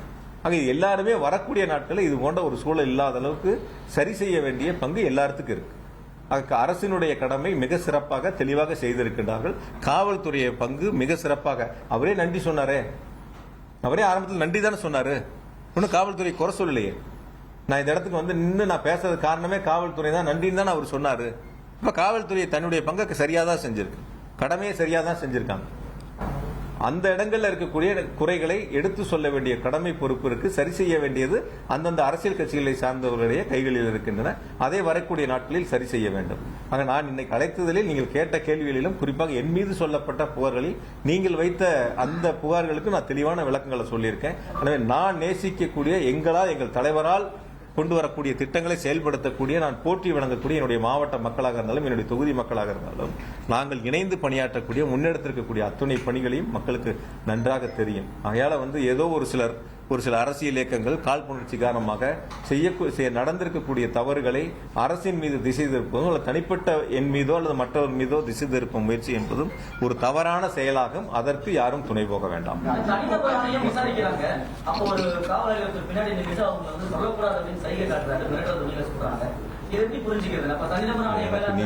நீங்க சொன்ன வீடியோ நான் பார்க்கல, அது எந்த இடத்துல நடந்துச்சுன்னு எனக்கு தெரியல. அப்படியா, எனக்கு அப்படி இருந்துச்சுன்னா நீங்க எனக்கு அனுப்பிச்சு விடுங்க. நான் காவல்துறை காவல் ஆய்வாளர் இது மாவட்ட காவல் கண்காணிப்பு அனுப்பிச்சு விட்டு அது யாருன்னு பார்க்க சொல்றேன். அஜித்குமார் கொலை வழக்குல தமிழ்நாடு முதலமைச்சர் உடனே சிபிஐக்கு மாட்டினாங்க. இது அதே மாதிரி நிறைய சந்தேகங்கள், உடற்கூறு ஆய்வு அவசர கதியில் செய்யப்பட்டது, இதை சிபிஐக்கு மாற்ற சொல்லி சார், அது சம்பந்தமானது எல்லாம் நேற்று தெளிவா அரசு கூடுதல் தலைமைச் செயலாளரும் ஏடிஜிபி சார் உள்ளிட்ட அரசு துறை செயலாளர்கள் எல்லாம் தெளிவான விளக்கங்கள் கொடுத்துட்டாங்க.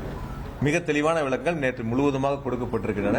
எனவே இன்று சொல்லப்பட்டிருக்கக்கூடிய கருத்துக்களில் நான் முன்வைத்திருக்கக்கூடிய நீங்கள் கேட்ட கேள்விகளில் மிக தெளிவான விளக்கங்கள் இருக்கின்றன. எனவே என்னை பொறுத்தவரை இனிமேல் வரக்கூடிய நாட்களில் எந்த தொலைக்காட்சியிலும் பத்திரிகையிலும் சீர்தூக்கி பார்த்து இடங்கள் ஒதுக்கப்பட்டதில் தொடங்கி பாதுகாப்புகள் வரை அரசினுடைய நடவடிக்கை சிறப்பாக இருக்கிறது என்பதையும் கவனத்தில் கொள்ள வேண்டும். எந்த அரசியல் கூட்டம் நடத்தினாலும் அவருடைய பங்கு என்பதை சொல்ல வேண்டிய கடமை பொறுப்பும் உங்களிடத்தில் இருக்கின்றன. இந்த அரசு இதை செய்யும், அரசியல் கட்சிகள் இதை செய்ய வேண்டும், அந்த கடமைகள் சரியாக நடந்ததா என்பதை ஒரு விவாதமாக எடுத்துக்கூட நீங்கள் அதற்குடைய கருத்துக்கள் சொல்ல வேண்டியது உங்களுடைய பொறுப்பாக இருக்கலாம். ஆக நடந்திருக்கக்கூடிய சம்பவங்கள் ஒரு துயர சம்பவம். அந்த துயர சம்பவங்களில் இனி வரக்கூடிய நாட்கள் இது போன்ற துயரங்கள் இல்லாத அளவிற்கு அனைவரும் சேர்ந்து முன்னெடுக்க வேண்டும். எனவே மீண்டும் ஒரு முறை இப்படிப்பட்ட ஒரு துயர சம்பவத்தில் இரவோடு இரவாக கரூருக்கு வருகை இருந்து ஆறுதலை சொல்லி அனைத்து நடவடிக்கைகளும் எடுப்பதற்கு பல்வேறு மாவட்டங்கள், திருச்சி மாவட்ட ஆட்சித்தலைவர், திண்டுக்கல் மாவட்ட ஆட்சித்தலைவர், பல்வேறு மாவட்டங்களிலிருந்து மருத்துவ குழுக்கள் அதற்கான முழு ஏற்பாடுகளையும் செய்த முதலமைச்சர் அவர்களுக்கும் துணை முதலமைச்சர் அவர்களுக்கும் மாவட்ட மக்களின் சார்பாகவும் எங்களது சார்பாகவும் நன்றியை இந்த நேரத்தில் தெரிவித்துக் கொள்கிறோம். அரசியல் இயக்கங்களை சார்ந்தவர்கள் வந்திருக்கின்றார்கள். நல்லெண்ணத்தோடு அவர்களுக்கும் இந்த நேரத்தில் நாங்கள் நன்றியை தெரிவித்துக் கொள்கின்றோம். இனி கரூர் மாவட்டம் என்பது இது போன்ற நிகழ்வு இல்லாத அளவிற்கு, தமிழ்நாடும் என்பது இது போன்ற நிகழ்வு இல்லாத அளவிற்கு அனைவரும் சேர்ந்து உருவாக்கப்பட வேண்டும். நிவாரணத்தை பொறுத்த வரைக்கும் சில நேரங்கள் நேற்று கூட வந்து சில நேரங்கள் சொன்னாங்க, பாதிக்கப்பட்ட அந்த கரூர் மாவட்டத்தில் 41 பேர்ல 10 பேர் வேறு மாவட்டங்கள், கரூர் மாவட்டத்தை சேர்ந்தவங்க இறந்தவங்க 31 பேர். 31 குடும்பங்களுக்கும் நாங்களே நேரில் சென்று இரங்கலை சொல்லி அவர்களுக்கான அந்த உதவித்தொகை முதலமைச்சர்கள் கொடுத்த 10 லட்சம் ரூபாய்க்கான அந்த நிதி உதவியை வழங்கிவிட்டு வந்திருக்கின்றோம்.